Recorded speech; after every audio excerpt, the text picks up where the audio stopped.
Bonjour à vous tous. Alors, on va continuer sur cette lecture du livre Des pions sur l'échiquier de William Guy Carr, avec ce chapitre 5, La Révolution américaine. Nous devons percer le secret des hommes qui ont obtenu le contrôle de la Banque d'Angleterre, de la dette nationale britannique, et se sont arrogés aussi le contrôle des échanges, du commerce et du système monétaire des colonies américaines de la Grande-Bretagne.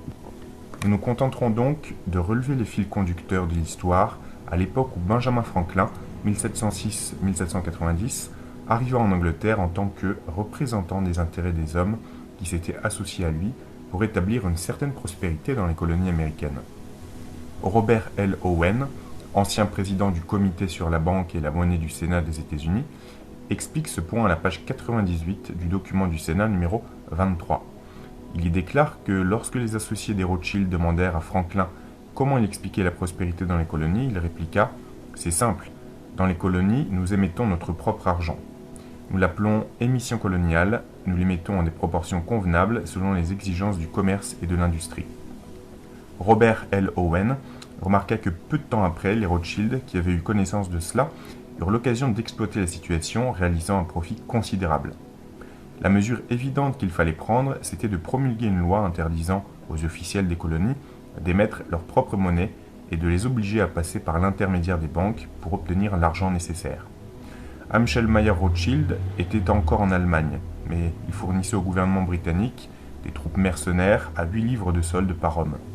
Son influence était telle qu'en 1764, il réussit, grâce aux dirigeants de la Banque d'Angleterre, à faire promulguer des lois selon ses conceptions.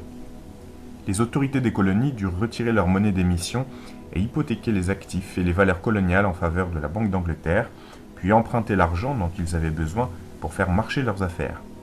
En faisant référence à ces faits, Benjamin Franklin déclara « En une année, la situation fut renversée, l'ère de prospérité prit fin et une dépression s'installa, si considérable que les rues des colonies étaient bondées de chômeurs. » Franklin ajouta « La Banque d'Angleterre refusa de donner plus de 50% de la valeur nominale de l'émission lorsqu'on la lui envoya comme l'exigeait la loi. On réduisit donc de moitié le moyen d'échange. » Les citations tirées du document du Sénat numéro 23 confirment ces déclarations. M. Franklin révéla la cause originelle de la Révolution lorsqu'il déclara « Les colonies auraient volontiers supporté un petit impôt sur le thé ou sur d'autres produits si l'Angleterre ne leur avait pas retiré leur argent, ce qui engendra le chômage et l'insatisfaction. » L'insatisfaction devint générale, et bien peu de coloniaux réalisèrent que l'imposition et les autres sanctions économiques résultaient des manigances d'un petit groupe de gangsters internationaux qui avaient réussi à obtenir le contrôle du trésor britannique, après avoir obtenu celui de la Banque d'Angleterre. Nous avons déjà montré comment ils firent grimper la dette nationale de la Grande-Bretagne de 1 250 000 livres en 1694 à 16 millions de livres en 1698 et la crurent progressivement jusqu'à 885 millions de livres en 1815 et 22 163 532 372 livres en 1945. Le 19 avril 1775 eurent lieu les premiers affrontements armés entre les Britanniques et les coloniaux à Lexington puis à Concorde. Le 10 mai, le deuxième congrès continental se réunit à Philadelphie et George Washington fut placé à la tête des forces navales et militaires. Il en prit le commandement à Cambridge et le 4 juillet 1776, le Congrès adopta la Déclaration d'indépendance. Au cours des 7 années qui suivirent, les prêteurs d'argent internationaux préconisèrent et financèrent la guerre coloniale. Les Rothschild amassèrent un argent considérable en fournissant aux Britanniques des soldats allemands de Hesse pour combattre les colons. Le Britannique n'avait aucune animosité envers ses cousins américains. Il sympathisa secrètement avec eux. Le 19 octobre 1781, le commandant en chef britannique, le général Cornwallis, capitulait avec son armée, y compris ce qui restait des mercenaires de Hesse. Le 3 septembre 1783, le traité de paix de Paris reconnaissait l'indépendance des États-Unis. Le seul vrai perdant, c'était le peuple britannique. On avait terriblement accru sa dette nationale et les banquiers internationaux, qui étaient en réalité le pouvoir occulte derrière le mouvement révolutionnaire mondial, avaient réussi la première étape du plan à longue échéance qui nécessitait la liquidation de l'Empire britannique. Les agents des banquiers internationaux travaillèrent avec application pour empêcher l'unité de se faire. Et maintenant, les différents États de l'Amérique dans la désunion, il était beaucoup plus facile de les exploiter. Afin de prouver l'immixtion continuelle des prêteurs d'argent étrangers dans les affaires de n'importe quelle nation, nous citerons simplement le fait suivant. Les pères fondateurs des États-Unis, réunis à Philadelphie en 1787, parlèrent de l'importance d'instituer une législation qui les protégerait de l'exploitation des banquiers internationaux. Ceux-ci organisèrent par le biais de leurs agents un lobby actif et firent même usage de l'intimidation. Mais en dépit de tous leurs efforts, le paragraphe 5 de la section 8 de l'article 1er de la nouvelle Constitution américaine stipula « Le Congrès aura le pouvoir de frapper la monnaie et d'en fixer la valeur ». La grande majorité des citoyens des États-Unis considèrent la Constitution comme un document honorifique et presque sacré. Toutes les lois promulguées depuis lors sont supposées conformes aux clauses de la Constitution. Le fait qu'une législation postérieure traitant de la finance et de la monnaie ait violé les clauses formulées dans l'article 1, section 8, paragraphe 5, suffit à prouver la puissance des banquiers dans le domaine politique. Les banquiers internationaux obtinrent ensuite le contrôle économique des États-Unis, ainsi que leur plan le prévoyait, d'une façon particulièrement efficace. En utilisant le bon vieux système sur lequel ils pouvaient compter, la société anonyme, les directeurs de la Banque d'Angleterre confièrent à un de leurs hommes de paille, Alexander Hamilton, le soin de représenter leurs intérêts aux États-Unis. En 1780, cet homme, que l'on supposait patriote, proposait la constitution d'une banque fédérale, bien entendu aux mains d'intérêts privés. C'était la solution de rechange que préconisaient certaines personnes. Et elles insistaient pour que l'émission et le contrôle de l'argent restât aux mains du gouvernement élu par le peuple. Alexander Hamilton suggéra de constituer un capital de 12 millions de livres pour son projet de banque fédérale. La Banque d'Angleterre fournirait 10 millions de livres et les 2 millions restants, de riches personnalités d'Amérique, s'en chargeraient. En 1783, Alexander Hamilton et son associé en affaires, Robert Morris, créèrent la Bank of America. En tant que directeur financier du Congrès continental, Morris réduisit le trésor des États-Unis à l'indigence au terme de 7 années de guerre. Voilà comment le pouvoir occulte utilise les guerres pour favoriser son plan de MRM afin de bien s'assurer que les réserves financières des États-Unis avaient fondu. Hamilton transféra les derniers 250 000 livres du ministère du Trésor et les investit dans le capital de la banque. Les directeurs de la Bank of America étaient des agents de la Banque d'Angleterre. Les Illuminati les contrôlaient toutes deux. Ils avaient vendu leurs âmes à Satan afin de s'accaparer le monde. Voilà la vérité qu'ils souhaitaient dissimuler. Les pères de l'indépendance américaine réalisèrent que si les directeurs de la Banque d'Angleterre obtenaient un contrôle monopolisateur du système monétaire de l'Amérique, ils récupéreraient tout l'argent qu'ils avaient perdu par le simple jeu des hypothèques et des saisies. Le résultat de ce combat pour le contrôle économique d'une nation fut que le Congrès refusa d'accorder un privilège à la Banque d'Amérique. Benjamin Franklin mourut en 1790 et les agents des banquiers juifs internationaux firent immédiatement une autre tentative pour obtenir le contrôle des finances de l'Amérique. Ils réussirent à faire nommer Alexander Hamilton secrétaire du Trésor. Hamilton fit alors accorder par le gouvernement une charte à la banque, charte qui avait été réclamée à corps et à cri. Ce fut ensuite très simple d'usurper les droits de frapper la monnaie fondée sur les dettes publiques et privées. Les arguments les plus consistants que les agents des banquiers avaient invoqués pour démonter l'opposition étaient que l'argent émis par le Congrès sur le crédit de la nation serait sans valeur pour le commerce avec l'étranger, alors que l'argent emprunté aux banquiers avec intérêt serait accepté comme garantie légale dans toutes les transactions. Ainsi, le public se retrouvera exploité par des hommes qui se prétendaient ses amis. Alexander Hamilton et Morris étaient plus que jamais des mercenaires des banquiers internationaux. On porta le capital de la nouvelle banque à 35 millions de livres, dont 28 millions souscrits par des banquiers européens que les Rothschild contrôlaient. Quelques mal intentionnés suspectèrent les banquiers internationaux d'avoir conclu que Hamilton en savait beaucoup trop et qu'on ne pouvait lui faire confiance plus longtemps. Aaron Burr, un expert en duel, l'entraîna dans un combat et procéda à son exécution. Pendant que les banquiers internationaux utilisaient les Américains comme vitrine, ils décidaient leur politique en Europe. Les intérêts des Rothschild exigeaient des banquiers américains d'étendre leur crédit jusqu'à la limite nécessaire pour une sécurité optimale et de mettre en circulation une grande masse d'argent. Les moyens de propagande firent campagne pour un optimisme béat et la prospérité s'instaura. Les Américains allaient devenir le plus grand peuple de la Terre. On les engagea à investir rapidement pour le futur de leur grande nation. Lorsque les personnes possédant quelques valeurs eurent hypothéqué leurs biens plus qu'il ne fallait, des ordres furent donnés pour réduire les crédits, annuler les emprunts à recouvrer et diminuer la masse d'argent en circulation. On créa donc une dépression artificielle. Les citoyens ne purent rembourser leurs obligations financières et les rois de l'argent s'adjugèrent des millions de dollars de biens et de garanties pour un montant largement inférieur à leur valeur normale. Si tout cela avait été suivi d'un procès en bonne et due forme, Al Capone et ses gangsters auraient été considérés comme comme des gentlemen en comparaison des banquiers internationaux. Des Américains compétents ont commenté cette phrase de l'histoire des États-Unis, mais leur opinion sur la question ne semble pas avoir empêché leurs successeurs de tomber dans les mêmes pièges.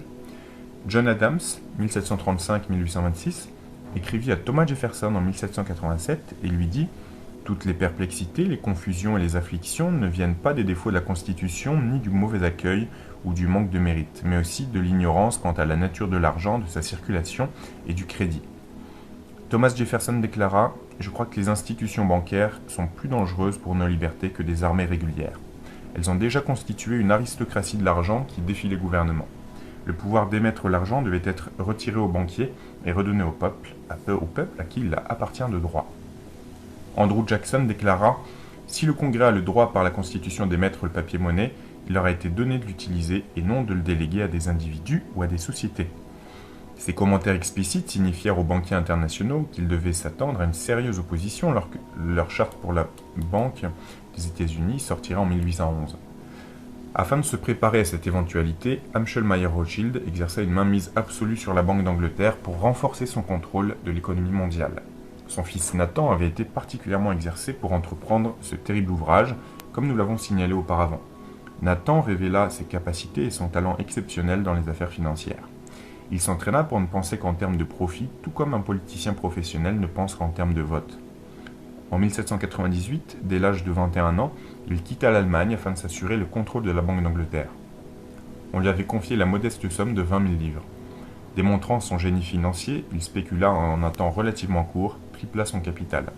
En 1811, lorsque la gestion du renouvellement de la charte concernant la Bank of America fut examinée, Nathan Rothschild contrôlait les banquiers internationaux. Il présenta son ultimatum, ou la demande de renouvellement de la charte était accordée, ou bien les États-Unis seraient impliqués dans la guerre la plus désastreuse. Fin de la citation. Beaucoup de patriotes américains ne purent croire que les banquiers internationaux fomenteraient une guerre et décidèrent de révéler leur bluff. C'était l'intention d'Andrew Jackson qui les avertit par la suite. « Vous êtes une caverne de voleurs, un nid de vipères. J'ai l'intention de vous mettre en déroute, et par le Dieu éternel, je vous mettrai en déroute. » Or, les nations sont tenues par les guerres et Nathan Rothschild donna des ordres. Donnez une leçon à ces Américains impudents. Ramenez-les au statut colonial. Le gouvernement britannique, toujours subordonné à la Banque d'Angleterre, se lança dans la guerre de 1812. On avait calculé cette guerre de façon à appauvrir les États-Unis jusqu'à un tel point que les législateurs en viendraient à demander la paix et à rechercher une aide financière. Nathan Rothschild avertit qu'on n'accorderait aucune aide financière s'il n'y avait pas de renouvellement de la charte pour la Bank of America. Le plan de Nathan Rothschild marcha à la perfection. Peu lui importait que beaucoup d'hommes fussent tués et blessés, que beaucoup de femmes deviennent veuves, beaucoup d'enfants orphelins et un grand nombre de personnes ruinées. Il se réjouissait avec les autres conspirateurs de ce qu'ils avaient atteint leur objectif et avait ainsi créé de plus en plus d'insatisfaction parmi le peuple qui blâmait les politiques incohérentes de leur propre gouvernement pendant que le pouvoir occulte dans les coulisses restait à l'abri de toute suspicion. Seul un petit nombre de personnes connaissaient la vérité. En 1816, le Congrès des États-Unis accorda le renouvellement de la charte pour la Banque des États-Unis comme on le lui demandait. Les autorités en la matière ont affirmé carrément qu'on avait corrompu ou menacé les membres du Congrès pour le vote de la législation qui, de nouveau, allait enserrer le peuple américain dans des liens financiers. Franklin, Adams et Jefferson étaient devenus tous trois membres des Illuminati. Voilà pourquoi le Grand Sceau d'Amérique est en fait l'insigne des Illuminati, et voilà la preuve de la puissance de la synagogue de Satan. Les hommes qui conspirent et projettent de s'assurer le contrôle économique et politique du monde n'hésitent pas à prostituer l'amour pour arriver à leur fin, comme ils n'hésitent pas à ordonner des assassinats pour se débarrasser des hommes qui constituent un obstacle sur leur chemin. En 1857, le mariage de Lénora, fille de Lionel Rothschild, avec son cousin Alphonse de Paris, il pense que l'on doit tout garder en famille, amena de nombreux personnages internationaux à Londres où on célébra la cérémonie. Benjamin Disraeli, homme d'État anglais connu, qui fut nommé Premier ministre en 1868 et de nouveau en 1874, y fut invité. On rapporte que Disraeli aurait dit pendant son discours, lors de cette mémorable occasion, « Sous ce toit, nous trouvons les chefs de la famille des Rothschild, un nom célèbre dans toutes les capitales d'Europe et en tout endroit du globe. Si vous voulez, nous diviserons les États-Unis en deux zones, une pour vous, James, et une pour vous, Lionel. Napoléon fera de même, il fera tout ce que je lui conseillerai. Quant à Bismarck, nous l'intoxiquerons de telle façon que nous en ferons notre esclave abject. » L'histoire nous apprend que Judah P. Benjamin, parent des Rothschild, fut leur stratège attitré en Amérique. La guerre civile américaine qui divisait l'Union en deux camps adverses devint un fait accompli. Les banquiers persuadèrent Napoléon III d'étendre son empire français jusqu'à Mexico. On assura également le gouvernement britannique qu'il était possible de faire à nouveau une colonie des États du Nord. La guerre civile américaine fut une guerre économique provoquée par les banquiers internationaux. En appliquant une pression économique, il était très simple d'aggraver les difficultés que les États du Nord avaient expérimentées après que l'on eut accordé la liberté aux esclaves. Abraham Lincoln lui-même le reconnut, aucune nation ne peut supporter longtemps d'être à moitié libre et à moitié esclave. Les banquiers internationaux accordèrent un crédit illimité à toutes les forces que le Sud avait engagées pour combattre celles du Nord et prêtèrent à Napoléon III 201 500 000 francs pour sa campagne mexicaine. Lorsque la Confédération eut besoin d'aide en 1863, les véritables puissances offrirent à Napoléon le Texas et la Louisiane en échange d'une intervention française contre les États nordistes. Le tsar de Russie eut vent de ces offres absurdes et déclara au gouvernement d'Angleterre et de France que s'ils intervenaient activement et accordaient une aide militaire aux États du Sud, la Russie interpréterait une telle action comme une déclaration de guerre contre l'Empire de Russie. Pour appuyer son ultimatum, il envoya des navires de guerre russes à New York et à San Francisco et les mit à la disposition de Lincoln. Lorsque les autorités nordistes se retrouvèrent dans les difficultés financières, les banquiers internationaux ne refusèrent pas de prêter de l'argent. Ils stipulèrent simplement que le taux d'intérêt pour les États nordistes serait de 28%. Après tout, ils faisaient des affaires en tant que prêteurs d'argent. Selon toute probabilité, la guerre civile américaine aurait pu être conclue en quelques mois si les prêteurs d'argent internationaux n'avaient pas accordé de nouveaux prêts. Ces prêts n'étaient que de l'usure. Ils étaient fixés à des conditions et à des taux d'intérêt calculés de telle façon qu'ils donnaient aux banquiers internationaux le contrôle de l'économie du pays. Lorsqu'ils jugèrent le moment opportun, ils mirent un terme à la guerre. Lincoln essaya de briser les liens financiers qui enserraient les États nordistes.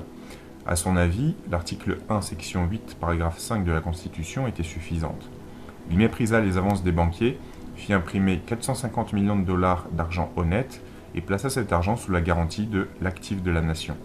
Les banquiers internationaux rendirent coup pour coup en faisant passer un projet de loi au Congrès qui stipula que on n'accepterait pas les dollars en papier de Lincoln, greenbacks, en paiement des intérêts sur les obligations du gouvernement et des taxes d'importation. Les banquiers dévalorisèrent presque l'argent de Lincoln en refusant d'accepter les dollars en papier, sauf à un escompte élevé. Ayant ramené la valeur des dollars en papier à 30 cents, ils les achetèrent en totalité. Puis ils se retournèrent et achetèrent les titres du gouvernement en exigeant $1 pour $1. De cette façon, ils surmontèrent une menace sérieuse et gagnèrent 70 cents par dollar. Un article inspiré par les banquiers internationaux parut dans le London Times. Il concernait l'émission des dollars en papier d'Abraham Lincoln. Si cette méchante politique financière qui a son origine en Amérique du Nord devait être soutenue inconditionnellement, alors ce gouvernement produirait son propre argent sans coût. Il paierait ses dettes et serait sans dette. Il aurait tout l'argent nécessaire pour commercer et deviendrait prospère. Ce serait sans précédent dans l'histoire du monde. Les cerveaux et la richesse de tous les pays iraient en Amérique du Nord. Ce pays doit être détruit ou il détruira toute monarchie sur ce globe. Fin de citation. On adressa la Hazard Circular à tous les intérêts bancaires d'outre-mer. On y lisait « Il est probable que l'on doit abolir l'esclavage par la force armée. Mes amis européens et moi sont tout à fait pour, car l'esclavage n'est que la possession de la main-d'œuvre et comporte la protection des travailleurs, tandis qu'avec le système européen instauré par l'Angleterre, le capital contrôlera la main-d'œuvre tout en contrôlant les salaires. Les capitalistes sauront reconnaître l'immense dette que nous réaliserons sans guerre et que nous utiliserons pour contrôler la valeur de l'argent. Pour rater sa réalisation, nous devons utiliser les titres du gouvernement comme base bancaire. Nous attendons maintenant le ministre du Trésor des États-Unis pour lui faire cette recommandation. Nous n'autoriserons pas la circulation des dollars en papier, comme on les appelle, aussi longtemps que nous ne pourrons les contrôler. Mais nous pouvons contrôler les emprunts et par là même les émissions bancaires. Les banquiers financièrent les campagnes électorales de suffisamment de sénateurs et d'hommes du Congrès pour que le projet de banque nationale se transformât en loi, ce qui arriva en 1863 en dépit des vigoureuses protestations du président Lincoln. Ainsi, les banquiers internationaux remportèrent un autre round et la population mondiale se retrouvera encore plus près de l'esclavage religieux, politique et économique. Le passage suivant fut écrit sur une lettre en tête des Rothschild Brothers, banquiers à Londres, le 25 juin 1863 à messieurs Hickelheimer, Norton et Vandergould, numéro 3 à Wall Street, New York. Chers messieurs, un certain monsieur John Sherman nous a écrit d'une ville de l'Ohio, États-Unis, pour nous indiquer les profits qui pourraient être réalisés dans les affaires bancaires nationales selon une décision récente de votre Congrès, un exemplaire de cette loi figurant en annexe. Apparemment, on a élaboré cette loi d'après un plan formulé par l'Association des banquiers britanniques et par cette association recommandée à nos banquiers britanniques et par cette association recommandée à nos amis américains. Elle s'avérerait, si elle était promulguée, hautement rentable pour la fraternité bancaire dans le monde entier. M. Sherman nous déclare que les capitalistes n'ont jamais eu une telle occasion d'accumuler de l'argent comme le fait entendre cette loi. Elle accorde à la Banque nationale un contrôle presque absolu sur les finances nationales. Les seules personnes qui comprennent le système, dit-il, seront tellement intéressées par ses profits, ou bien en dépendront d'une façon ou d'une autre, qu'il n'y aura aucune opposition de cette classe, tandis que de l'autre côté, la masse populaire, incapable de saisir les avantages terribles que le capital tire du système, supportera ce fardeau sans se plaindre et peut-être même sans suspecter que le système est hostile envers ses intérêts. Vos respectueux serviteurs, Rothschild frères. En réponse à la lettre publiée ci-dessus, les messieurs Hickelheimer, Norton et Vandergould répondirent par la lettre suivante. Chers messieurs, nous accusons réception de votre lettre du 25 juin dans laquelle vous faites référence à une communication que vous avez reçue de l'honorable John Sherman de l'Ohio en citant les avantages et les bénéfices que l'on pourrait espérer d'un investissement américain selon les articles de la loi sur les activités bancaires nationales. M. Sherman possède au plus haut degré les caractéristiques types du financier prospère. Son tempérament est tel que, quels que soient ses sentiments, ils ne lui font jamais perdre de vue le point essentiel. Il est jeune, rusé et ambitieux. Il a fixé ses yeux sur la présidence des États-Unis et est déjà membre du Congrès. Il a également des ambitions financières. Il pense avec raison qu'il a tout à gagner en étant amical. Quant à l'organisation de la Banque nationale, à la nature et aux bénéfices de tels investissements, nous vous prions de consulter la circulaire imprimée envoyée dans notre pli, c'est-à-dire tout groupe de 5 personnes au minimum a la possibilité d'organiser une société bancaire nationale. Une banque nationale ne peut pas avoir moins de 1 million de dollars de capital, sauf dans les villes de moins de 6 000 habitants. Ce sont des sociétés privées organisées en vue d'un profit privé et qui sélectionnent elles-mêmes leurs cadres et leurs employés. Elles ne sont pas soumises au contrôle des lois de l'État, sauf à celles que le Congrès peut promulguer de temps à autre. Elles peuvent recevoir des dépôts et prêter de même pour leurs propres bénéfices. Elles peuvent acheter et vendre des titres, escompter du papier et réaliser toutes sortes d'affaires bancaires. Pour constituer une banque nationale de l'ordre de 1 million de dollars, il est nécessaire d'acheter ce montant de même valeur en titres, obligations, du gouvernement des États-Unis. On peut acheter en ce moment les titres des États-Unis à 50% d'escompte, si bien qu'il est possible de constituer une banque au capital de 1 million pour seulement 500 000 dollars. On doit déposer ces titres au Trésor des États-Unis à Washington en tant que garantie pour la monnaie de la Banque nationale que le gouvernement fournira à la banque.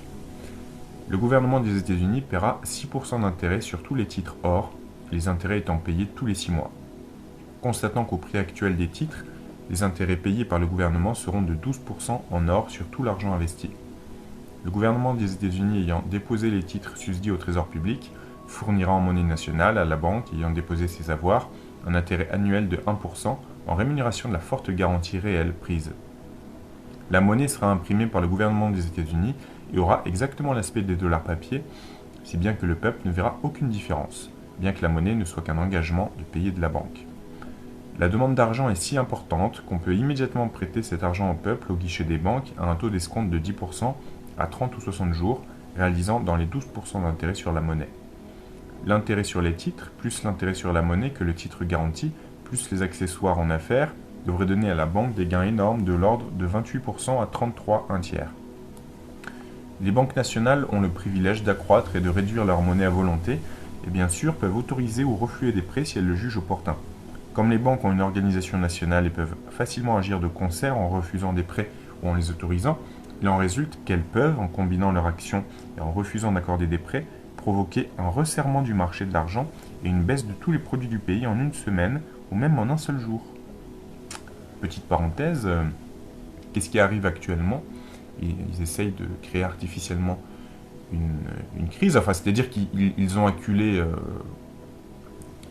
ils ont fait en sorte que tous les actifs atteignent une bulle, et parallèlement à cela, ils resserrent l'économie de tous les pays pour créer une crise qui va probablement les aider à racheter toutes les petites sociétés qui restaient pour accroître leur monopole. Fin de la parenthèse. Les banques nationales ne paient pas d'impôts sur leurs titres, sur leur capital et sur leurs dépôts. En vous priant de considérer cela comme strictement confidentiel, vos très respectueux, Hickelheimer, Norton et Vanderbilt. Suite à l'échange de ces lettres, les banquiers américains se lancèrent une fois de plus dans les manipulations dont nous venons de parler. Ils firent une riche moisson en exerçant des saisies sur les biens et les garanties qu'on leur avait laissées pour les prêts accordés et que leurs clients ne pouvaient rembourser car les banquiers, agissant de concert, avaient retiré la monnaie et restreint les crédits dans des proportions telles qu'il était impossible à la grande majorité des emprunteurs d'honorer leurs obligations financières. Abraham Lincoln sentit qu'après cette cruelle et coûteuse expérience, le peuple américain serait prêt à l'écouter. De nouveau, il attaqua publiquement les banquiers. Dans un discours, il déclara « Je vois dans un proche avenir une crise approcher qui me consterne et me fait trembler pour la sécurité de mon pays. Les sociétés sont quasiment sur un piédestal et une vague de corruption dans les hautes sphères va déferler et la puissance monétaire de ce pays s'efforcera de prolonger son règne en causant un préjudice au peuple jusqu'à ce que la richesse soit accaparée par quelques mains et la République détruite. » Peu après avoir prononcé cet important discours, Abraham Lincoln fut réélu président, mais avant qu'il eût pu promulguer une législation qui aurait mis un frein aux pratiques usuraires des banquiers, John Wilkes Booth l'exécuta alors qu'il assistait à une représentation théâtrale dans la nuit du 14 avril 1865. Peu d'Américains connaissent la raison pour laquelle on assassina le président Lincoln. La véritable raison fut connue lorsque les enquêteurs repérèrent un message codé dans les effets de Booth Judah, P. Benjamin. P. Benjamin possédait la clé de ce message codé car il était l'agent des Rothschild en Amérique. Le message codé n'avait aucune relation avec le meurtre, mais il établissait formellement les liens de Booth avec les banquiers internationaux. Une fois de plus, ils restèrent tapis dans les coulisses pendant que le juif Booth était accusé de la mort d'un grand homme. Si Abraham Lincoln avait vécu, il aurait très probablement rogné et érodé les ailes des prêteurs d'argent internationaux.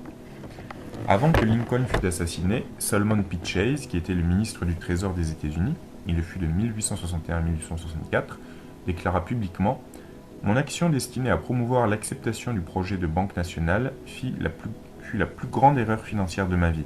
Elle a amené la constitution d'un monopole qui touche à tous les intérêts du pays. On devrait l'abroger, mais avant qu'il n'en soit ainsi, nous disposerons le peuple d'un côté et les banquiers de l'autre. La compétition sera terrible et on n'aura jamais vu une telle bagarre dans ce pays. » En 1866, il y avait 1 906 637 770 $ en circulation aux États-Unis, représentant 50,46 $ par habitant per capita. À la fin d'année 1876, il y avait seulement dans les 605 250 000 en circulation, représentant une somme par habitant de 14,60 $. Les retraits bancaires avaient réduit la masse monétaire de la nation de plus de 1,3 milliard de dollars. L'importance de ces chiffres, nous la saisirons mieux lorsque nous saurons que le résultat de la politique des banquiers fut d'avoir provoqué 56 446 faillites financières représentant une perte de plus de 2,245 105 000 $ d'investissement en espèces. La plus grande partie de ces pertes était couverte par des hypothèques. En d'autres mots, en réduisant la masse monétaire et en limitant les crédits, les banquiers s'étaient enrichis de plus de 2 milliards de dollars en un peu plus de 10 ans. Petite parenthèse, actuellement, regardez toutes les liquidations de sociétés qui arrivent, enfin, les dernières années, mais surtout depuis 2018-2019, et vous comprendrez qu'il s'agit exactement de la même chose. On peut prouver par quantité de faits que les banquiers américains et les banquiers européens ont toujours été de mèche et que les périodes de dépression furent créées par des manipulations financières semblables. C'est ce que nous allons voir maintenant. Chapitre 6. Manipulation monétaire. Lorsque les Rothschild obtinrent le contrôle de la Banque d'Angleterre à la suite du spectaculaire assassinat financier commis par Nathan en 1815, lui et ses associés insistèrent pour que l'or devint la seule base d'émission du papier-monnaie. En 1870, les banquiers européens durent faire face à un petit ennui dans leur système de contrôle. En Amérique, on utilisait un nombre considérable de pièces en argent. Les banquiers européens décidèrent qu'on devait démonétiser l'argent aux États-Unis. À cette époque, l'Angleterre avait beaucoup d'or et très peu d'argent. L'Amérique avait beaucoup d'argent et très peu d'or. Les banquiers des deux côtés de l'Atlantique savaient que tant qu'il y aurait cette différence entre l'or et l'argent, ils ne pourraient obtenir le contrôle absolu de l'économie de la nation, car le contrôle absolu est essentiel au succès d'une manipulation à grande échelle. Les banquiers internationaux européens envoyèrent Ernest Zaid en Amérique et mirent à sa disposition 500 000 $ dans les banques américaines pour corrompre les membres clés de la législature américaine. En 1873, à l'instigation des banquiers, certains agents soumirent un projet de loi qualifié innocemment de « projet pour réformer la frappe de la monnaie et les lois sur la monnaie ». Il était intelligemment rédigé et de nombreuses pages de cet écrit dissimulaient le véritable dessein du projet. Le sénateur John Sherman, dont nous avons cité la lettre adressée à la maison Rothschild, appuya seul ce projet de loi. Sherman était soutenu par le congressiste Samuel Hooper. Le sénateur Sherman donnait une explication très plausible, mais trompeuse, du dessein du projet qui fut adopté à l'unanimité. 3 années passèrent avant que l'on commence à réaliser l'importance de ce projet de loi camouflé, dont l'objectif était de démonétiser l'argent. Le président Grant le signa sans lire le contenu, après qu'on lui assuré que c'était simplement une question de routine pour des réformes nécessaires dans le domaine de la frappe de la monnaie et des lois monétaires. Selon les archives du Congrès, aucun des membres, sauf ceux du comité qui soutint le projet de loi, ne comprirent sa signification. Les banquiers internationaux considéraient la promulgation du projet comme essentielle pour leur plan qui ne visait à rien moins qu'obtenir le contrôle absolu du système monétaire des États-Unis. Ils instruisirent Ernest Zeid de façon à ce qu'il se présentât comme un expert dans la frappe de la monnaie. Après avoir présidé la constitution d'un comité favorable aux objectifs de ses maîtres, il siégea dans le dit comité, exerçant la fonction de conseiller. Puis il aida à la réaction du projet de loi, suivant les instructions des Rothschild. Le congressiste Samuel Hooper soumit le projet à la Chambre le 9 avril 1872. On rapporte qu'il aurait déclaré « Monsieur Ernest Zeid, de Londres, est un écrivain distingué qui a traité avec grand soin la question de la monnaie et de la frappe de la monnaie. Après avoir examiné la première rédaction du projet, il a donné de nombreuses et précieuses suggestions que l'on a incorporées dans le projet de loi. Monsieur John R. Elsom, dans son livre « Lumière sur la fondation du Trésor », déclare à la page 49 « Selon les déclarations, celles de Zeid, qu'il fit à son ami, Monsieur Friedrich A. Luckenbach de Denver, dans le Colorado, qui nous a révélé l'histoire sous serment, il, Zeid, déclara « J'ai vu le comité de la Chambre et du Sénat distribuer l'argent et je suis resté en Amérique jusqu'à ce que je sois sûr que j'avais donné la bonne mesure. » Fin de la citation. En 1878, un nouveau retrait de la masse monétaire et une limitation des crédits provoqua 10 478 faillites bancaires et faillites d'affaires aux États-Unis. En 1879, l'émission d'argent supplémentaire sur l'insistance du Congrès mit un frein à la récession artificiellement créée et réduisit les faillites d'affaires à 6 658. Mais en 1882, le pouvoir occulte des rares affaires internationales donna des ordres stipulant qu'il ne devait plus y avoir de compromission. Ils rappelèrent à leurs associés banquiers des États-Unis qu'il n'y avait plus de place pour le sentiment dans les affaires. Les avertissements énergiques donnèrent des résultats spectaculaires. Entre 1882 et 1887, la monnaie en circulation aux États-Unis fut réduite à 6,76 $ par tête. Cette action porta le nombre total de faillites d'entreprises de 1878 à 1892 à 148 703, avec évidemment un nombre proportionné de saisies sur les fermes et les biens privés. Seuls en bénéficièrent les banquiers et leurs agents qui accordaient les prêts et prenaient des mesures de saisie. Les banquiers internationaux créent délibérément des conditions de pauvreté et de désespoir aux États-Unis afin d'amener la situation qui permettrait à leur instrument, le Parti révolutionnaire mondial, de recruter des forces révolutionnaires. Cette accusation est confirmée par une lettre destinée à tous les banquiers américains et provenant de l'Association des banquiers américains. Il fut prouvé que cette association était intimement liée au monopole européen des Rothschild, même si elle n'était pas contrôlée effectivement par la maison Rothschild à cette époque. Voici la teneur de la lettre. Le 11 mars 1893. Cher monsieur, les intérêts des banques nationales nécessitent une législation financière immédiate de la part du Congrès. La monnaie en argent et les billets du Trésor doivent être retirés et on doit émettre des billets de banque nationaux basés sur l'or, unique étalon. Cela nécessitera l'autorisation de nouvelles mises en place de prêts d'un montant de 500 millions de dollars à 1 milliard de dollars comme norme de circulation. Vous retirez de suite un tiers de votre masse monétaire en circulation et rappellerez la moitié de vos prêts. Veillez à créer un resserrement monétaire chez vos clients et particulièrement chez les hommes d'affaires influents. La vie des banques nationales en tant qu'investissement fixe et sûr dépend d'une action immédiate, car il y a un sentiment sans cesse croissant en faveur de la monnaie légale du gouvernement et de la frappe de la monnaie en argent. Fin de la citation. Cet ordre fut exécuté aussitôt et la panique de 1893 en découla. William Jennings Bryan essaya de contrecarrer la conspiration des banquiers, mais une fois de plus, la population crut aux fausses accusations diffusées dans la presse par la propagande des banquiers. L'homme de la rue accusa le gouvernement. Le citoyen ne suspecta ce chaos pour renforcer leur position. William Jennings Bryan ne put rien faire de constructif. Sa voix, comme les voix de beaucoup d'autres citoyens honnêtes et loyaux, criait dans le désert. En 1899, J.P. Morgan et Anthony Drexel se rendirent en Angleterre pour assister à une réunion de banquiers internationaux. Lorsqu'ils revinrent, J.P. Morgan avait été nominé représentant en chef des intérêts Rothschild aux États-Unis. On l'avait probablement choisi à cause de l'ingéniosité dont il avait fait preuve en vendant des fusils de l'armée de l'Union à son gouvernement. Ces fusils avaient déjà été confisqués et il réalisait une fortune. Le résultat de la conférence de Londres fut que JP Morgan et compagnie de New York, Drexel et compagnie de Philadelphie, Grenfell et Co. de Londres, Morgan Argès et compagnie de Paris, les Warburg d'Allemagne et d'Amsterdam et la maison Rothschild s'associèrent. La coalition Morgan-Drexel organisa en 1901 la Northern Securities Corporation dans le dessein d'écarter des affaires le groupe Heinz Morse. Les Heinz Morse contrôlaient d'importantes affaires bancaires, de navigation, des aciéries et d'autres industries. Ils devaient être écartés des affaires de façon à ce que le duo Morgan-Drexel pût contrôler la prochaine élection fédérale. Les Morgan-Drexel réussirent à placer le candidat Theodore Roosevelt en 1901, ce qui eut pour résultat de différer les poursuites qu'avait lancées contre eux le ministère de la Justice pour les méthodes illégales qu'ils avaient employées pour se débarrasser de toute compétition. Les Morgan-Drexel s'associèrent ensuite avec Kuhn, Loeb & Co. Pour tester leur puissance, ils décidèrent de monter un autre assassinat financier et créèrent la panique de Wall Street de 1907. La réaction publique envers de telles méthodes de gangstérisme légalisées s'avéra suffisante pour décider le gouvernement à agir, mais les preuves qui vont suivre établissent clairement comment le peuple fut trahi. Le gouvernement constitua une commission monétaire nationale. Le sénateur Nelson Aldrich fut nommé directeur. Il était chargé de faire une étude rigoureuse des pratiques financières et ensuite de formuler des réformes monétaires et bancaires en soumettant au Congrès la législation adéquate. Aldrich, on le découvrit par la suite, avait des intérêts financiers dans les puissants trusts du caoutchouc et du tabac. Il était vraiment le dernier homme du Sénat à qui on aurait dû confier ce travail. Aussitôt après sa nomination, Aldrich choisit un petit groupe de fidèles lieutenants et ils partirent tous pour l'Europe.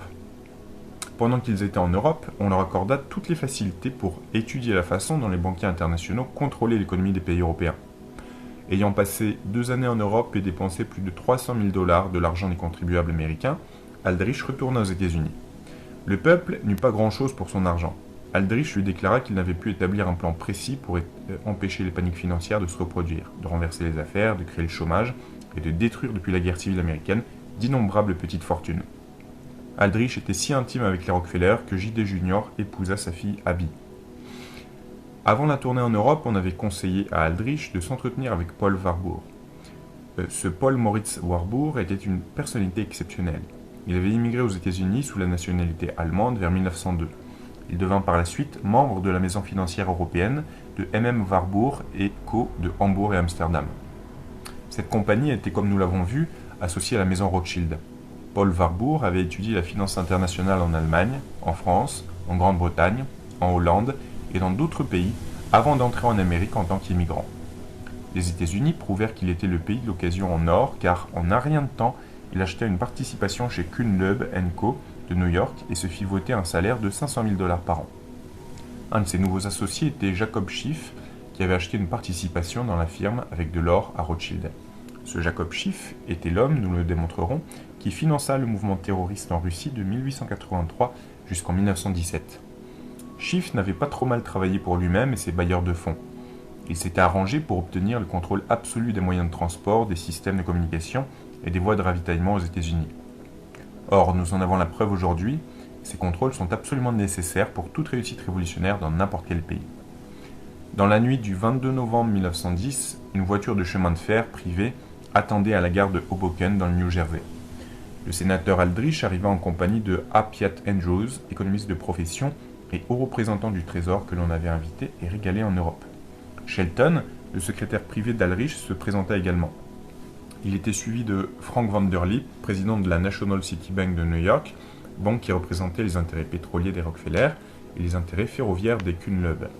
On avait publiquement confié au directeur de la National City Bank la tâche d'aider à fomenter une guerre entre les États-Unis et l'Espagne en 1898. Quelle qu'ait pu être la vérité ou les responsabilités, le fait est qu'une fois la guerre terminée, la National City Bank possédait et contrôlait l'industrie sucrière cubaine. Les autres personnes qui rejoignirent Aldrich étaient H.P. Davison, associé principal de J.P. Morgan & Co., et Charles D. Norton, président de la First National Bank de Morgan à New York. Ces 3 derniers furent accusés par la législation américaine de contrôler toute la monnaie et le crédit des États-Unis. Les derniers qui se présentèrent furent Paul Warburg et Benjamin Strong.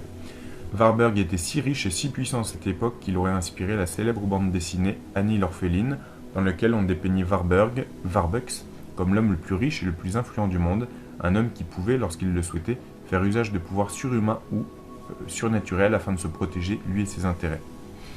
Benjamin Strong prit de l'importance au cours des manipulations de haute finance qui conduisirent à la panique de 1907 à Wall Street. Il était un des lieutenants de JP Morgan et s'était acquis une certaine réputation en exécutant les ordres sans poser de questions et avec une efficacité impitoyable. La voiture privée d'Aldrich était rattachée au train. Les journalistes eurent vent du rassemblement des hommes qui contrôlaient le pétrole, les finances, les moyens de communication et de transport, ainsi que les industries lourdes de l'Amérique. Ils arrivèrent en foule comme des sauterelles à proximité de la voiture privée, mais ils ne purent discuter avec quiconque. M. Van der Lip mit définitivement un terme aux questions des journalistes par cette explication « Nous nous en allons passer un week-end au calme ». Il fallut de nombreuses années pour découvrir ce qui s'était passé au cours de ce week-end tranquille. Une réunion secrète s'était tenue sur l'île Jekyll, en Géorgie. Ce pied-à-terre, entre guillemets, appartenait à JP Morgan et à un petit nombre de ses associés en finance. Les questions sur lesquelles porta la réunion concernaient les moyens et les méthodes de s'assurer que la législation proposée pour mettre un frein aux escroqueries financières et aux manipulations financières aux États-Unis serait sabotée et qu'une législation favorable serait substituée pour les intérêts de ceux qui assistaient à la réunion secrète. La réalisation de ces deux objectifs importants n'était pas un travail facile. On demanda à M. Paul Warburg de proposer des solutions et on accepta ses conseils. Le même groupe tint par la suite des réunions à New York pour peaufiner les détails. Les conspirateurs donnèrent le nom de The First Name Club, un club du prénom, à leur groupe, car lorsqu'ils se rencontraient, ils s'adressaient toujours entre eux par leur prénom, afin de se protéger des étrangers qui auraient pu s'intéresser de plus près à leur personne, s'ils avaient entendu prononcer les noms des financiers nationaux et internationaux. Afin de raccourcir les délais, Aldrich, Warburg et Co. rédigèrent la législation monétaire qu'Aldrich présenta par la suite comme l'œuvre de son comité particulier. Il la fit voter par le Congrès en 1913 sous l'appellation de la loi de la Réserve fédérale de 1913. La grande majorité des citoyens américains a franchement cru que cette loi protégerait leurs intérêts et placerait dans les mains du gouvernement fédéral le contrôle de l'économie de la nation. Rien n'est plus éloigné de la vérité. Le système de réserve fédérale mettait les banquiers associés d'Amérique et d'Europe en position de provoquer et de contrôler la Première Guerre mondiale. Nous prouverons cette affirmation. La Première Guerre mondiale fut provoquée afin de permettre aux conspirateurs internationaux de déclencher la révolution russe en 1917. Ces faits illustrent la façon dont l'histoire se répète et pourquoi elle se répète. Au moyen de complots et d'intrigues incomparables, les banquiers internationaux avaient provoqué la révolution anglaise en 1648-1649 et la Grande Révolution française de 1789. En 1914, le réseau de la Réserve fédérale comprenait 12 banques qui avaient acheté pour 134 millions de dollars de fonds de la Réserve fédérale. Selon le rapport du Congrès en date du 29 mai 1939, ils avaient réalisé un profit de 23 141 456 197 dollars. En 1940, les avoirs de la Réserve fédérale s'élevaient à 5 milliards de dollars. En 1946, on annonça qu'ils se montaient à 45 milliards de dollars. Les banquiers réalisèrent 40 milliards de dollars de profit par leurs transactions au cours de la Deuxième Guerre mondiale. La majorité des citoyens aux États-Unis croient que le système de réserve fédérale profite à toute la nation, qu'il protège l'argent des déposants en rendant impossible les faillites bancaires et que les profits réalisés par les banques de réserve fédérale sont reversés au trésor public. Toutes leurs suppositions sont fausses. À l'origine, le système de réserve fédérale était censé accomplir ce que la majorité des citoyens avaient en vue, mais la législation arrêtée à l'île Jekyll, Géorgie, en 1910, puis votée par le Congrès américain en 1913, ne profita pas au peuple ni au gouvernement des États-Unis. Elle profita uniquement aux banquiers américains qui étaient associés aux banquiers internationaux d'Europe. Le président des États-Unis choisit 4 des hommes qui avaient pour fonction de diriger le système des réserves fédérales et leur attribua des appointements de 15 000 dollars par an. Les rapports du Congrès prouvent que les banques membres ont partagé illégalement les bénéfices réalisés dès le commencement. Ce ne fut qu'à partir de 1922 que la loi originelle fut amendée de façon à ce que les banquiers prissent part aux bénéfices en toute légalité. Reste l'illusion suivante à dissiper, je cite, « Le système de réserve fédérale protège les personnes qui déposent leur argent pour qu'il soit en sûreté dans les banques américaines contre d'éventuelles faillites bancaires. » Or, les statistiques montrent que depuis l'entrée en fonction du système de réserve fédérale en 1913, plus de 14 000 banques ont fait faillite. les déposants légitimes ont perdu pour des millions d'argent durement gagnés. Comme l'argent ou la richesse est indestructible en général, quelqu'un a dû recevoir ce que d'autres ont perdu. C'est ce qu'on appelle de nos jours l'intelligence dans les affaires. Chapitre 7. Les événements qui précédèrent la révolution russe. Lénine. L'invasion de la Russie par Napoléon en 1812 ébranla profondément le peuple russe. Le tsar Alexandre Ier entreprit de restaurer la situation. Dans l'espoir de réaliser l'union dans tout l'empire russe, il desserra l'étau des restrictions imposées aux Juifs dans le secteur de colonisation dès 1772. Des concessions particulières furent accordées aux artisans et autres professions. On essaya avec détermination de faire travailler les Juifs dans l'agriculture, et sous Alexandre Ier, on les encouragea à l'assimilation selon le mode de vie russe. Nicolas Ier succéda à Alexandre Ier en 1825. Il était moins décidé à favoriser les Juifs car il constata avec effroi leurs rapides avancées dans l'économie russe. Son gouvernement vit d'un très mauvais œil la détermination des Juifs à maintenir leur culture à part, de même que leur langue, leur façon de s'habiller. Pour essayer d'assimiler les Juifs dans la société russe, Nicolas Ier rendit obligatoire en 1804 l'école publique aux enfants juifs. Le tsar pensait que si on pouvait convaincre les jeunes juifs qu'ils seraient bien accueillis dans la société russe, cela permettrait de dissiper un tant soit peu les malentendus. Son intention était d'effacer l'histoire des persécutions religieuses qu'on enfonçait dans l'esprit des jeunes juifs dès la prime enfance. Le résultat de l'expérience russe ne fut pas celui qu'on escomptait. L'instruction des enfants non juifs n'était pas obligatoire. Les juifs devinrent les personnes les plus instruites en Russie. Alexandre II suivit Nicolas Ier sur le trône de Russie en 1855.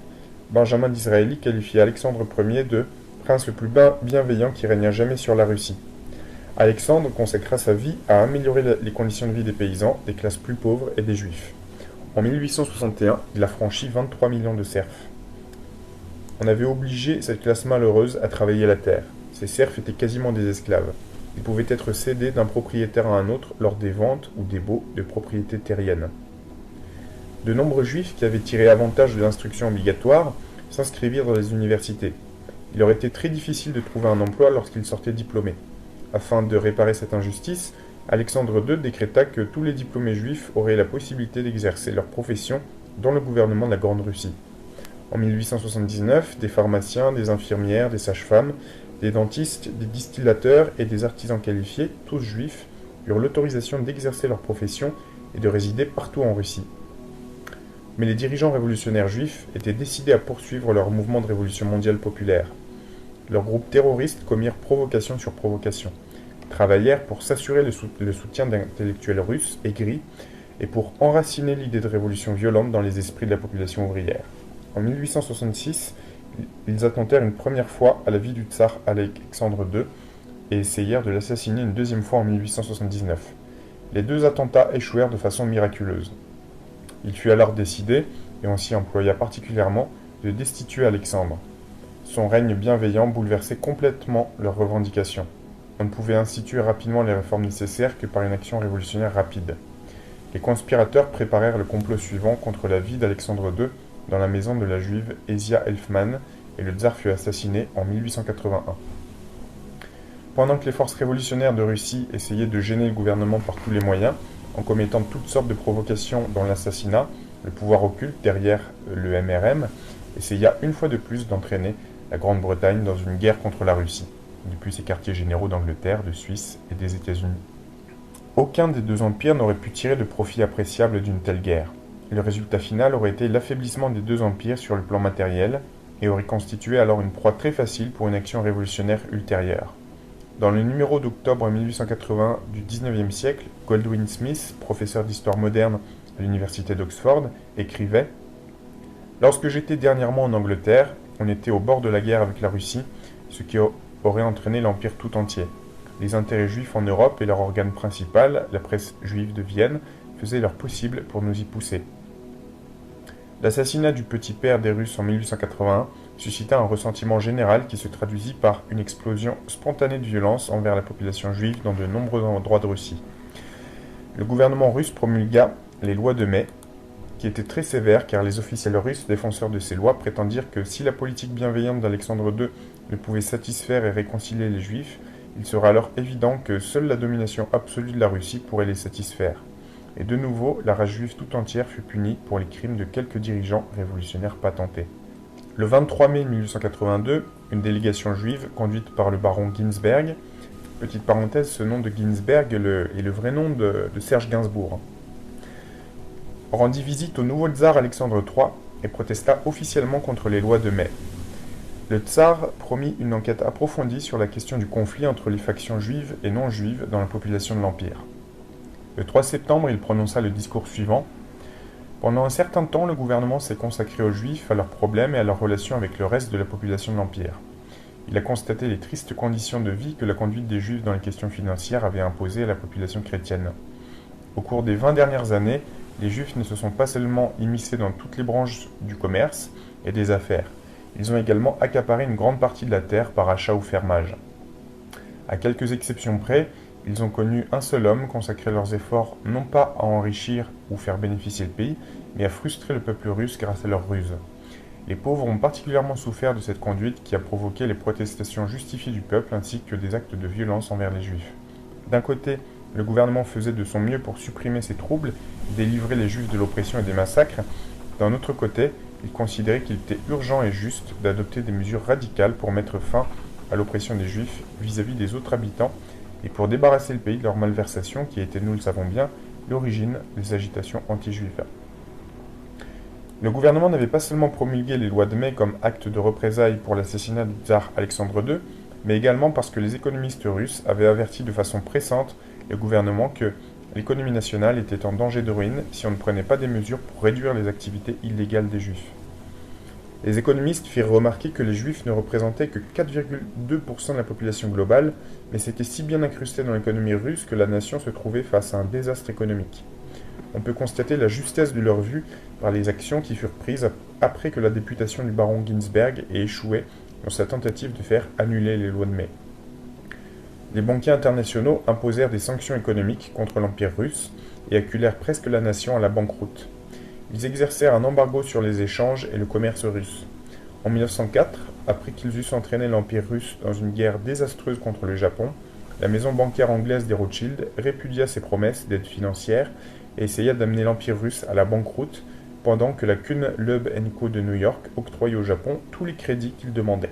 L'Encyclopædia Britannica, à la page 76 de son tome 2, édition de 1947, déclare à propos des lois de mai « Les lois de mai russes furent le plus remarquable monument législatif qui réalisait l'antisémitisme moderne. De nombreux juifs orthodoxes étaient navrés du terrorisme impitoyable que pratiquaient leurs compatriotes. Ils savaient qu'on instaurait une politique similaire en France, en Allemagne, en Espagne et en Italie. Les juifs moins radicaux se tourmentaient, redoutant qu'une poursuite de ce terrorisme entraînât une vague immense d'antisémitisme qui se traduirait par l'extermination de la race juive. Un juif allemand, Theodor Herzl, confirma leur plus grande crainte en les informant de la politique antisémite de Karl Ritter et en leur signalant qu'elle se répandait avec rapidité en Allemagne. Il proposa l'organisation d'un mouvement juif de retour en Israël sur la requête des juifs orthodoxes. Ce fut le commencement du mouvement sioniste. Après que le tsar Alexandre III eut rendu son verdict accusant les Juifs avares d'être la cause des troubles et de la ruine économique de l'Empire, les agents révolutionnaires organisèrent le Parti social-révolutionnaire. On nomma à sa tête un homme tout à fait impitoyable, Gershuni, qui fut l'organisateur des groupes terroristes. Un tailleur du nom de Yevno Azef eut la charge de mettre sur pied les sections combattantes. Les dirigeants du Parti social-révolutionnaire insistèrent également sur l'importance d'enrôler des gentils dans le mouvement. Les gentils qui réussirent au test auquel on les soumit devinrent membres à part entière. Ce fut cette décision qui amena Alexandre Oulianov dans le parti. Avant d'être admis par les dirigeants révolutionnaires comme membre à part entière, on lui ordonna de prendre part au complot visant à assassiner le tsar Alexandre III. L'attentat contre la vie du tsar échoua et Alexandre Oulianov fut arrêté, jugé et condamné à mort. Son exécution fut l'origine du dévouement de son plus jeune frère Vladimir à la cause révolutionnaire. Vladimir escalada les marches du pouvoir jusqu'à devenir dirigeant du parti bolchevique. Il prit le nom de Lénine et devint par la suite le premier dictateur de l'URSS.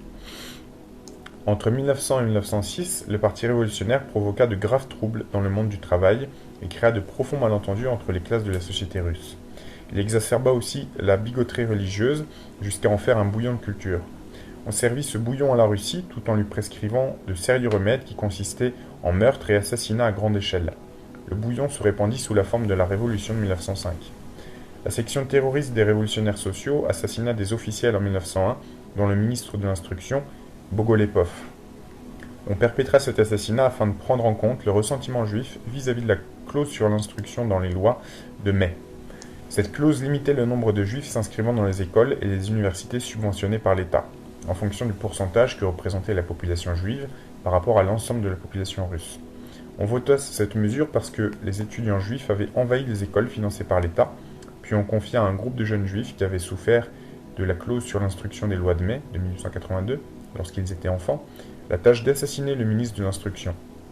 Ils devaient faire la preuve de leur courage et montrer leur capacité à accomplir leurs devoirs dans la section terroriste du Parti social-révolutionnaire.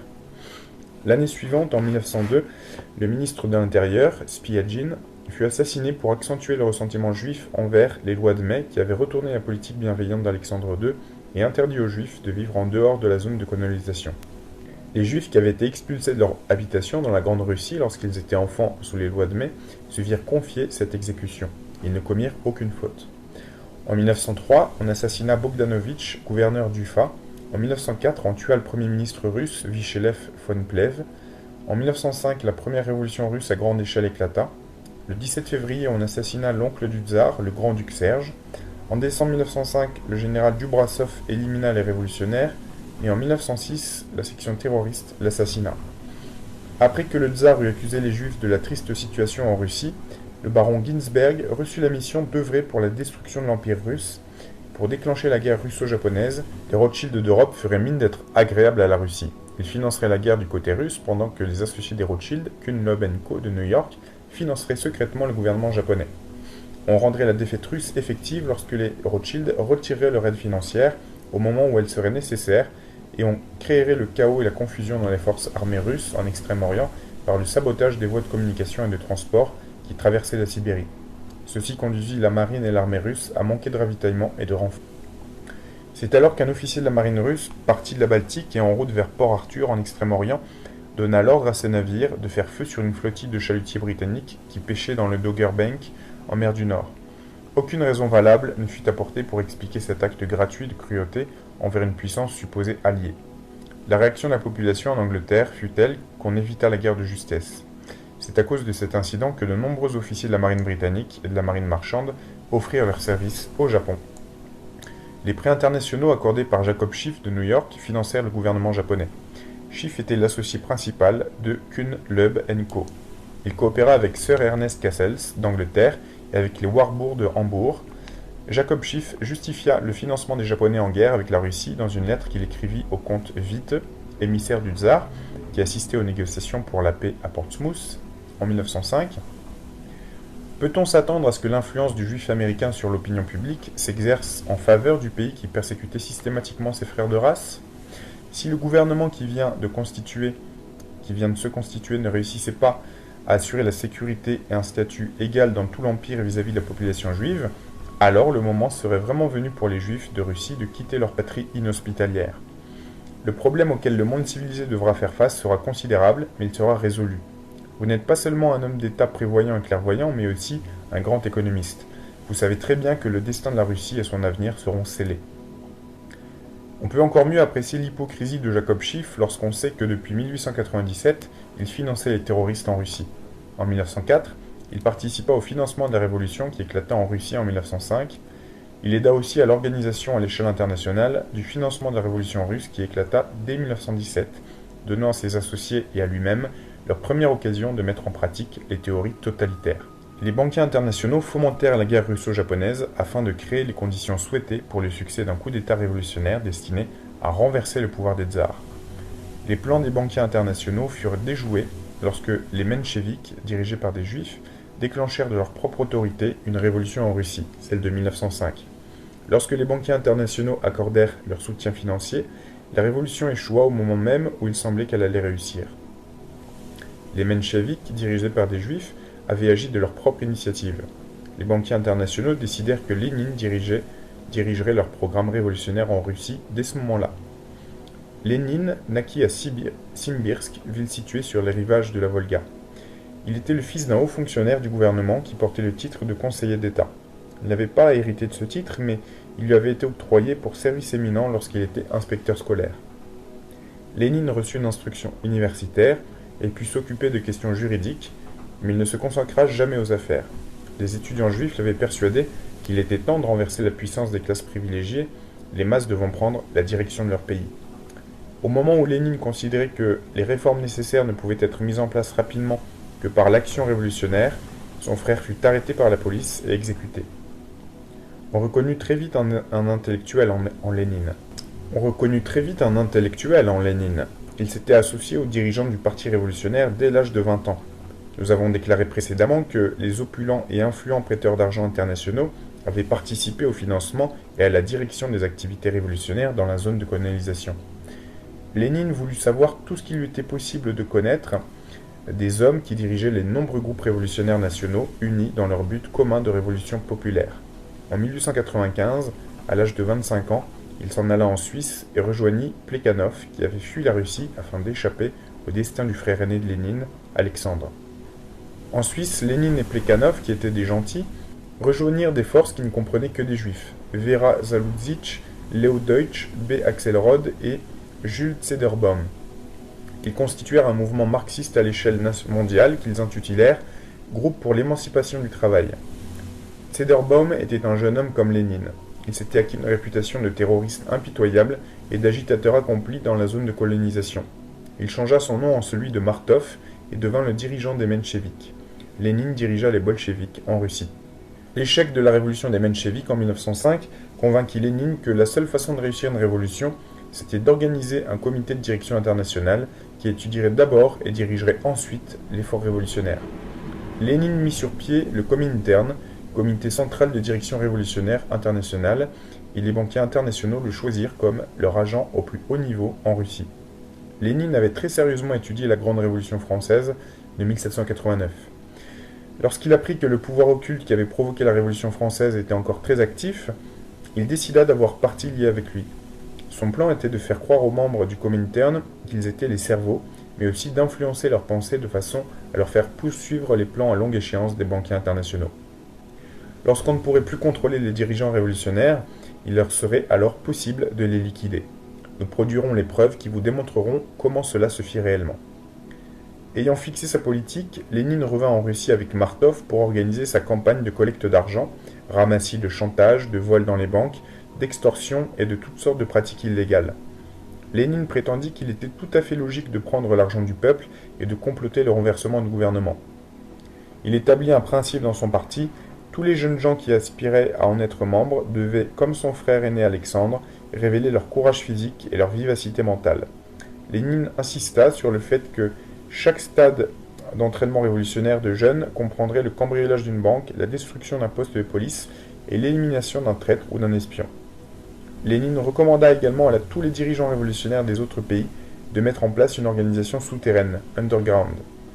En discutant de ce sujet et en écrivant à ce propos, Lénine déclara « Tout ce qui est légal et illégal et qui favorise le mouvement révolutionnaire est justifié ». Il avertit toutefois que le parti légal serait toujours sous le contrôle du parti illégal. Cette pratique est en vigueur aujourd'hui, particulièrement au Canada et aux États-Unis. Les communistes qui affichent ouvertement leur adhésion au Parti progressiste ouvrier prennent bien soin de ne pas être impliqués dans les activités criminelles illégales de l'organisation souterraine du Parti communiste. Mais l'appareil dirige secrètement les opérations et en profite financièrement. Voilà, c'est la fin pour aujourd'hui. On continuera prochainement dans une prochaine partie.